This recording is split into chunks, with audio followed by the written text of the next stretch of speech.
नमस्कार।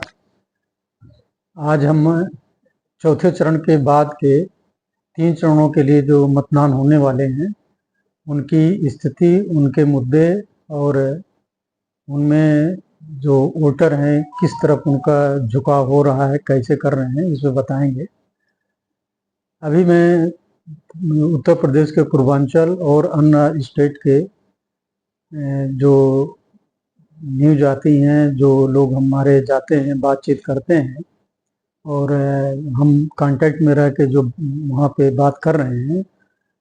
अब चुनाव शुरू होने पे जो मुद्दे थे वो हटते हटते चुनाव के तीसरे चरण पर अब मुद्दा जो है जातिवाद, धर्मवाद और क्षेत्र की समस्याओं से जुड़ते चले जा रहे हैं, जिसमें देखा जाए तो कुछ लोग कहते हैं कि हमें जो सुविधा दी जा रही वो कम है, और कुछ लोग बोल रहे हैं कि हमें अपने आदमी के लिए वोट देना है। अपना आदमी मतलब अपनी कास्ट का अगर कैंडिडेट है उसको देना है।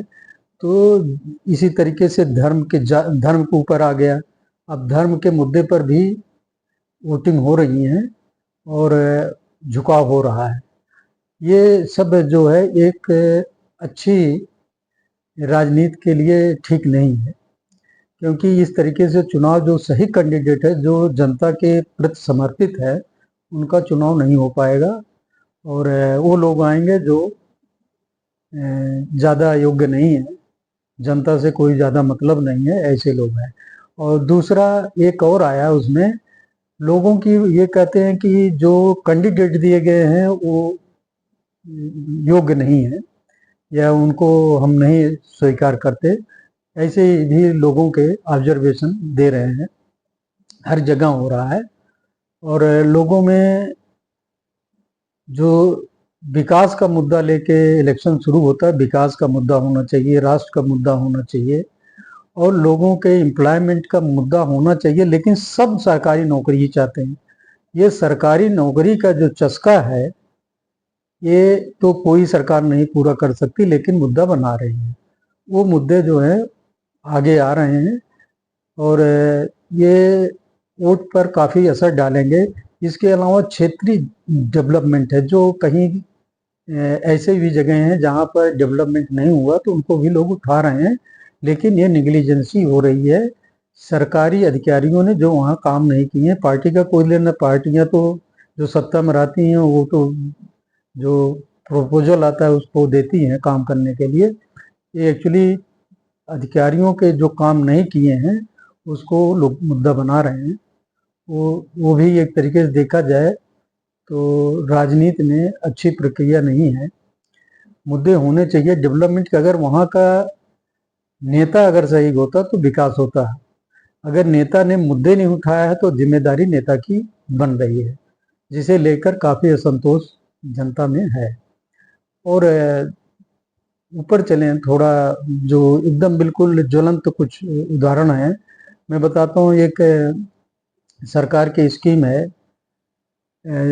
जो जंगली या आवारा पशुओं का है। आवारा पशु का मुद्दा काफ़ी तीसरे, चौथे, पांचवें सब में ये हो रहा, लेकिन चौथे के बाद से ये मुद्दा काफ़ी ऊपर उठ रहा है कि हमारे खेत खलिहान की सुरक्षा नहीं है। अगर करते हैं तो वो सुना नहीं जाता और सरकारी स्कीमों में बहुत सारा होता है जो नहीं हो पाया है। और किसानों का संतोष ये है कि हमारा जो मुख्य खेती थी हम उसको छोड़कर दूसरी उसमें जिन्स पैदा कर रहे हैं जिसमें प्रॉफिट नहीं है।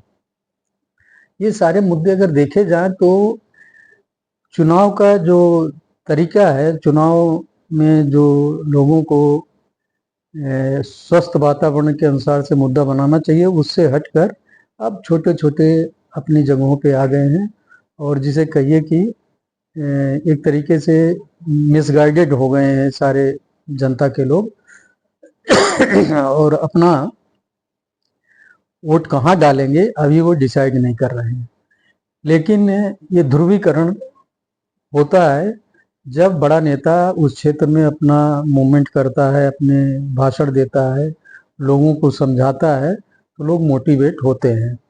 लेकिन मैं एक फैक्टर और देख रहा हूँ, वो फैक्टर है कि राष्ट्र के नाम पर कई जगहों पर मोदी के नाम को लेकर लोग कहते हैं वोट तो देने पड़ेगा मोदी जी को, लेकिन दूसरे उसमें देखा जाए तो उनके विचार कहीं और रहते हैं। वो क्या करेंगे क्या नहीं करेंगे स्पष्ट नहीं होता। तो मोदी फैक्टर अगर देखा जाए इस चुनाव में काफ़ी सक्रिय है, और लड़ा भी लग रहा है, उन्हीं के नाम पे इलेक्शन चल रहा है आदर करके। तो अभी हम आपको बताते हैं कि जो माहौल आज का है और चुनाव में जो स्थिति बनी हुई है, जिस तरीके से बहुत सारे मुद्दे उठाए जाते हैं जिस पर कोई सर पैर नहीं होता, जनता बिल्कुल हताश हो जाती है कि ये हो क्या रहा है। और दूसरी पार्टियां भी ऐसे मुद्दे उठाती हैं कि जिसका कोई सिर पैर नहीं। अभी कोई कहेगा कि मोदी के इलेक्शन के बाद मोदी जी पीएम नहीं बनेंगे, ऐसे भी उठाए जा रहे हैं। इन सब मुद्दों से जनता को गुमराह करना या नेताओं को अपनी तरफ अट्रैक्ट करना, अपना ये जो लोगों की विचार हैं कि कैसे किसी मेन स्ट्रीम से कैसे पूरे सिस्टम को भटकाया जाए, उसमें काफ़ी सक्रिय हैं और लोगों को कुछ सफलता मिल रही है, जिससे वो बहुत ज़्यादा उत्साहित होकर ये सारी एक्टिविटी हो रही है। तो इनको देख के जनता बिल्कुल कुछ बोलने को तैयार नहीं। कुछ ही हैं जो बोलते हैं, चाहे वो कांग्रेस पार्टी के कट्टर समर्थक हों, वो खुल के बोल रहे हैं, और या बीजेपी के हैं वो बोल रहे हैं। बाकी जो कोई नहीं वोट से मतलब रखती, वो जनता अभी सामने कुछ नहीं बोल रही है। इसलिए इनको सबको अगर हम देखते हैं, और इनके सत्ता में जो सरकार है, सत्ता में जो पार्टी है, उसको भी लोग डिनाई नहीं कर रहे हैं, उसके ऊपर उंगली नहीं उठा रहे हैं। इसका मतलब कुछ न कुछ जो अभी चुनाव होगा उसमें वोट स्विंग करेंगे, दोनों तरफ जाएंगे। तो उसका रिजल्ट जो है, जो पहले बताया गया था, उस पर थोड़ा असर डालेगा।